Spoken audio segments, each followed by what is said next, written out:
What's up, everybody? Welcome to the Week 5 edition of the Sports Day High School Top 10 Replays. I'm your host, Rhiannon Walker, and I'm here to take you through this magical journey through the best plays of the week. I want to thank Angie Constantine and James Adam for sending me video this week. Thank you both for your generous contributions to my show. But I know why y'all are here, and no, it's still not for me, so why don't we take a look at these top 10 plays? Kicking it off at number 10 is Richardson's Cade Corey.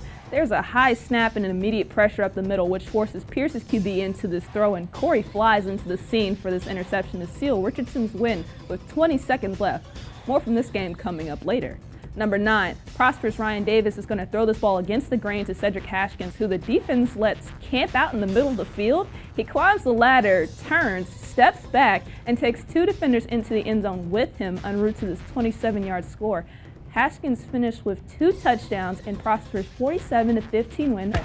Parish Episcopal's Jeremy Hodge throws us into number 8. He has all day before he throws this ball to Ty Bennett, who snatches the ball from the defender, thank you, come again, and gets both feet in for the touchdown. Bennett finished with 3 touchdowns in Parish Episcopal's 46-7 win over Flower Mound Karam Dio.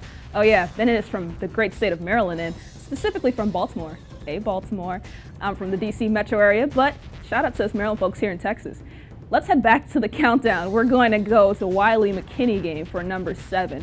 Wiley's Emilio Ames has 2 defenders breathing down his neck on the 2nd and 1 from the McKinney 6, so he slings it over to Terrell Mozzie, who makes this acrobatic one-handed twirling grab for the first down. McKinney attempted a furious comeback, but Wiley prevailed 24-21 on the road.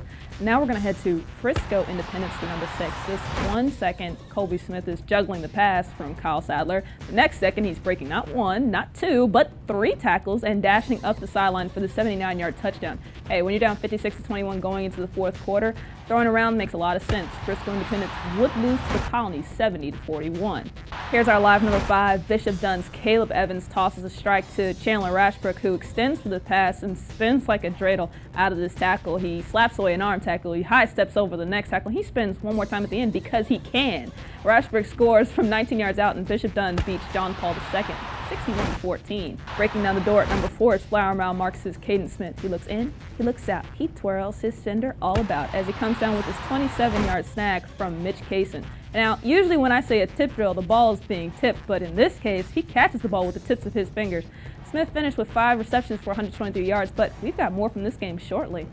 Number 3, Eno Benjamin is going to take us into this direct snap. He's going to barrel up the gut, and he carries the ball over the head of one defender, slips under another, and then he decides he's going to break it down for the defender before he gets pushed out of bounds.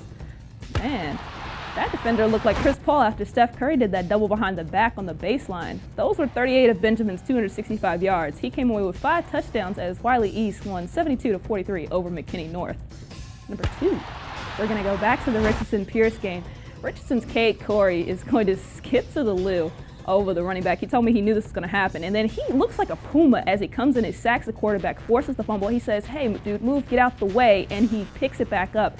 Now, Richardson is going to complete the comeback. Creativity will earn you points in my book. And number 1 in our Sports Day High School 6A and number 1 in the Week 5 Top 10 is the Allen Eagles. How many defenders does it take to get Mitchell Jonke on the ground? The world may never know, but I want everyone to pay attention to Jonke's flick of the wrist in our top play. Jonke slips out of the tackle with a stiff arm, and the second one, man, he has to step up to avoid the pressure. Actually, there's more pressure, and he's going to pitch this to Kirby Bennett, who, relatively speaking, has a much easier path to the end zone after that. My gosh. And so Allen and Flower Mound were actually tied at 28 apiece, but the Eagles score the final 10 in their 38-28 victory over Marcus. That's it for the Week 5 edition of the Top 10 Replays. Check back next week for all the highlights from week number 6. To add video on the show, please send links to me on Twitter, see below, at Instant Replay, RHI Play, or send compressed files to my email at rwalker@dallasnews.com. Thanks for hanging with me, folks. See ya.